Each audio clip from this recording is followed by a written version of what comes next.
Alright guys, TacticalRab again today. Hope you're doing well and enjoying your day so far. With Standy becoming an unrestricted free agent last night, many questions around iLLeY, where he might potentially go, and Dashy's given his thoughts on the matter as well, saying iLLeY was one of, if not the, best search and destroy player on the ARs over the last couple of years. Reckons there's no one that can really match him and could well be a valuable asset for other teams in this league. Very much enjoyed your thoughts in the comments below. Hit the like button if you enjoy. Subscribe if you're new as always, I'd greatly appreciate it. Now, quick note here on the Rokkr, because they do this, the Minnesota home series is coming up. They're playing some of their matches for the online qualifiers on LAN in front of a crowd. Pretty cool stuff. And in this video, they've only got attached Bance and Afro involved. I know there was some talk, oh, okay, is Cammy going to get dropped or something? I don't believe that's the case, just because they were playing some, well, they're playing some team scrims right here up against FaZe, and we can see Cammy, Bance, attached, and Afro still in the lobby here. Cammy at this point 11-4, goes 11-5. Cellium was 2-7, so clearly there's some sort of glitch in the matrix happening here. But yeah, they were still teaming together, so that squad is staying together to the best of our understanding. Also, though, Fantasy has launched on the Breaking Point side for Stage 4. We've got a week and a bit now until this officially kicks off, so you guys don't have to rush to sign up, but the deadline is the 31st of March when those first matchups begin. We have, after lots of community requests, added an all-new captain feature. We've been talking about this for some time to try and find a way to actually add a captain into the websites, and well, the guys have found a way to do it, so really cool stuff. Effectively, one of the reasons here is because we get a load of ties between the best teams, so we want to kind of, well, have some sort of tiebreaker between some of the best teams, but also just add like a fun new element that's part of most fantasy games as well. So the fundamental point here is to kind of like split up ties, so the captain will earn 10% more points. So it's not exactly major, but like you've got to pick your player that you think is going to get the most points effectively, and yeah, maybe that's quite obvious, maybe it's not. So just by way of comparison, compared to, this is the best team from last stage here, and if you'd have chosen Pred as your captain, you'd have got marginally more points than you would have done if you'd have chosen Shotzzy as your captain.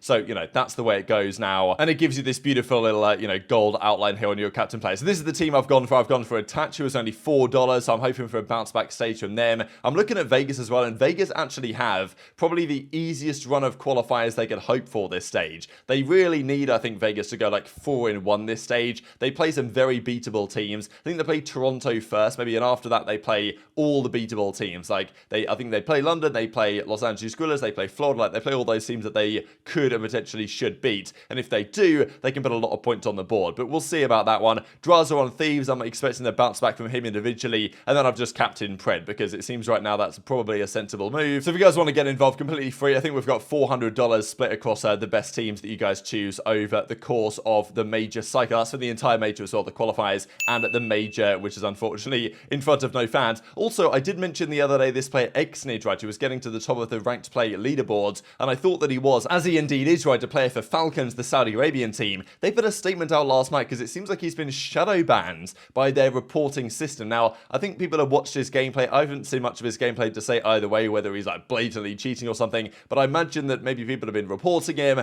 and therefore, if you get enough reports, probably this reporting system like shuts you down and means that you get some serious issues here. So hopefully that can get resolved, but just wanted to give you guys an update on that situation from that side of things as well. One interesting thing I wanted to mention here, right, I know that there's a new TAC class that's been going around here that Doug mentions that Arcitys pointed out to him, and as I mentioned the other day, I do wonder if we're going to start to see this Vel or the MP7 start to come into play as well, or whether any teams are going to pick that up coming into the Major 4 cycle. But speaking of Arcitys, there was also this that I'd never seen before, that apparently if you've got Dead Silence on and you kill your teammate, your Dead Silence keeps on going, which is kind of like high IQ in a way. I don't know if there's any actual valid circumstances where this might be needed, but I mean, yeah, if you want to get your Dead Silence back, take down your teammates, and it will actually help you get into a better position. So maybe in certain specific circumstances, when your teammate's 1 HP and gonna die anyway, it might actually be beneficial to do something like this. If we see anything like this actually happen in a real game, I would be mind blown. Let's talk about the OpTic situation then. Of course, they brought Ghosty in for iLLeY in a controversial move really after Major 2. They made all the drama at the start of the season with Scump retiring, and then Huke came in, and they were going to get Pred, and Dashy was dropped, and all this stuff. Like,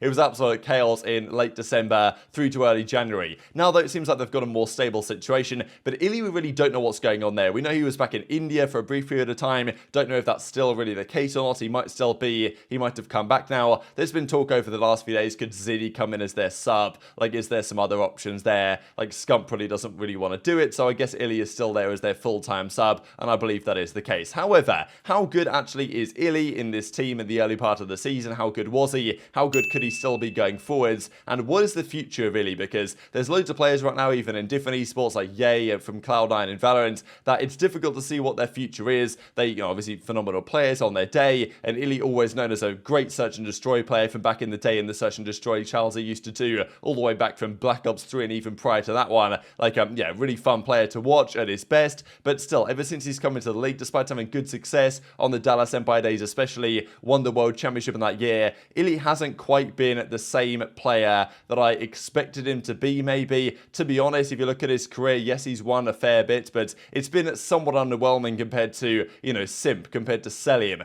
These two guys that came up with iLLeY, you know, when iLLeY came in, there was a load of hype around him just because of what Simp had achieved the year prior, when Simp and iLLeY were considered on a similar standing in the search and destroy scene. But then iLLeY came in, and okay, yeah, he won the World Championship in his first year online, but it hasn't quite been the same story. And different type of player, but even in his search and destroy ability, it hasn't quite been, in terms of pure numbers, what I maybe expected from iLLeY over the course of his career after how gassed up he was before he came into the scene. But regardless, good teammate, good player, a serviceable player, I think, and also Dashy gives him a lot of gas here in terms of his search and destroy performances. The numbers do play this out in reality as well. I just wanted to share here what Dashy says and what that might mean for teams looking to sign him in the future, because we've discussed this in the past with Surge when they were really struggling in search and destroy as to whether iLLeY could be a valuable asset there. And Dashy's looking at the other potential AR players in the league and saying, well, there's no one really like iLLeY in terms of what he can do in search and destroy, and that some teams might consider that a very valuable asset. Who's a god like AR SnD player that's like,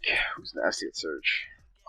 That runs an AR. There's a lot of like obviously aBeZy teams, like those that come out for stuff, but like who's a good island, like I don't really know anyone in the league like that.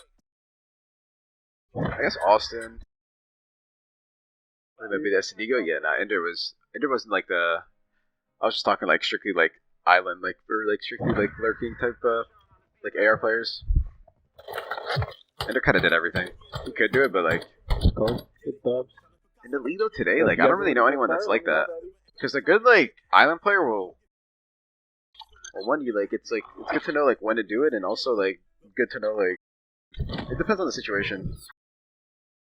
Like if you're lurking, you have to know when to activate, when it's like a scam, when it's like the right time, when it's like, because you also have to be like calming, like hella good info, because you also have like half the fucking map. If you're lurking and you're looking at a wall, then you're probably not doing it right. So I don't imagine that iLLeY's coming back into this OpTic team anytime soon, but I did want to just compare some of the numbers here between iLLeY when he was in the team in search and destroy and when Ghosty's been in the team since then. So this is stage 1 and stage 2 together. When iLLeY was in the team, there were some changes here during the season because Scump was in and then Huke was in, and there was all this stuff happening. But effectively during the time at search and destroy, they were 13 in 10. So their search and destroy was pretty good. 13 wins out of 23, not bad. iLLeY had a 1.01 KD. Their second best KD compared to Dashy, and actually, which was quite surprising to me, he had well, one of the better first blood rates. I imagine that Shotzzy had the number 1 here. I can't quite see it on this scoreboard, but still, in terms of first bloods compared to first deaths, he had a pretty good ratio here of first bloods to first deaths. So in search and destroy, was doing good numbers, getting good kills per rounds, having good first blood rate compared to the other guys in his team, although Dashy's was pretty mega, and their search and destroy on the whole was pretty good, 13 in 10. Since iLLeY has gone though, these are the major 3 statistics. These are Ghosty's stats in the team. We can see first bloods, first deaths, not quite as good for Ghosty. 7.2% first blood rate, 0.91 in search and destroy, their weakest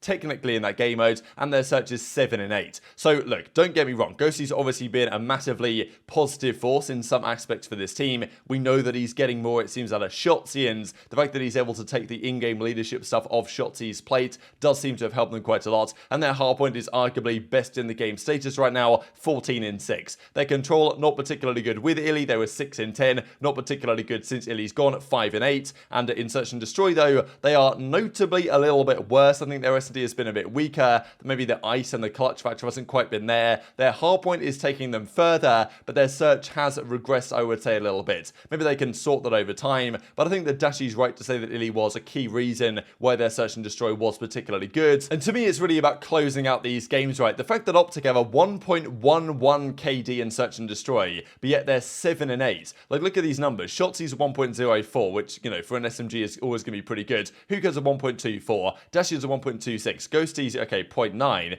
But still, like, with those numbers, you'd think there'd be, like, at least 60% win rate in Search. But they're not. They're less than 50%. So I think it's often, like, they get to round 11s. I think their round 11 record this year, OpTic, is pretty terrible. It's like, I don't know if it's 1 in 7, or maybe that's London's round 11 record because they're also terrible at it. But I don't think OpTic's round 11 record is good. I think that's where often they lose out these series, and maybe where iLLeY would be more valuable in that sense. But still, they've got rid of iLLeY for understandable reasons. It's seemingly taken them in the right direction, despite the controversial change that it was. But still, you can tell from the stats and clearly from Dashy's opinion that iLLeY was an important part of their SnD. So which other teams in the league might consider an asset like that? We saw earlier today that Standy unrestricted free agent. That means that iLLeY going anywhere becomes less likely because teams looking to make a change probably won't now go for a guy like iLLeY because, I mean, look, he's still tied to OpTic. He probably wants to stay on OpTic unless he gets a really good offer elsewhere. Maybe he doesn't. Maybe he wants to jump ship and try and find another team to get revenge with. But still, there's a buyout involved. It's not going to be easy. I will say, though, because Dashy was kind of wondering who's the best AR SnD player over the last several years.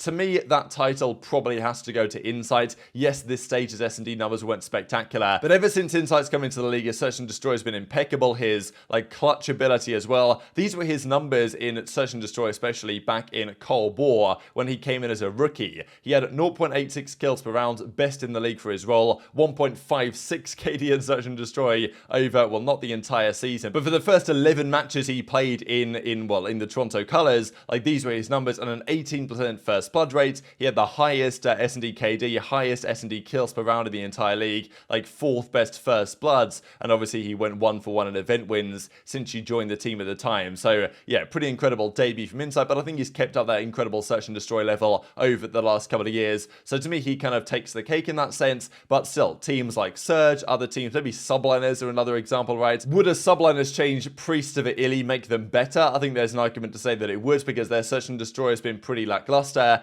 Priest and iLLeY in terms of pure numbers might be kind of similar, but maybe iLLeY can step up part of their game in other aspects. So there's still possibilities here, and Dashy's giving his, well, former team and now iLLeY a lot of gas, and I can understand why, because I just don't expect him to come back to the team anytime soon, iLLeY, given the way they've, well, worked out with Ghosty so far. Things can change, but intrigued to your thoughts on that one in the comment section below. Just to close out the video here with an interesting stat from Brian Sat, only 5 players in your history have won multiple LANs in their rookie year. So some have won LANs in their rookie year, some have won their first LAN they ever attended, but only some have won multiple. Scump, Crim, Miracles, like, yeah, what a career he could have had. That was unfortunate. People always talk about wasted potential with Miracles. Formal and Simp as well. So Scrappy and Hicksy have 3 more attempts for Major 4, Major 5 and Champs to try and get themselves in the history books. Now, Ake says kind of fugazi, because this would be true for Ake's TP, Big T, Merc, Rambo, etc. if Black Ops 1 was counted as the first. And he reckons there weren't, like, multiple LANs, so I guess, yeah, back in the real old school days, things would be a little bit different, but I think that Brian Sats' list is relatively good, and it's obviously not something that's been achieved realistically for the last several years. Simp, I guess, the most recent to do so in the Black Ops 4 days when he came in as a rookie. But very much intrigued to your thoughts in the comments below. Hit the like button if you enjoyed. Subscribe if you're new. Take care, and I'll see you next time. Damn, you just choked the purple flame? No, you choked the purple. No, you choked. I didn't choke. Need you locked right now. You don't have your eyes. You don't have your eye on the prize. You have your eye on the fish. There's no way you didn't think that was funny. Oh my god, that was funny. Did you get LMAOs in the chat? I did. Stream. Thank you guys. I'm playing. Yeah, Thank you guys. Thank you guys. I'm getting like LMF. Yo, they're all in caps too. Like the vibey LMAOs.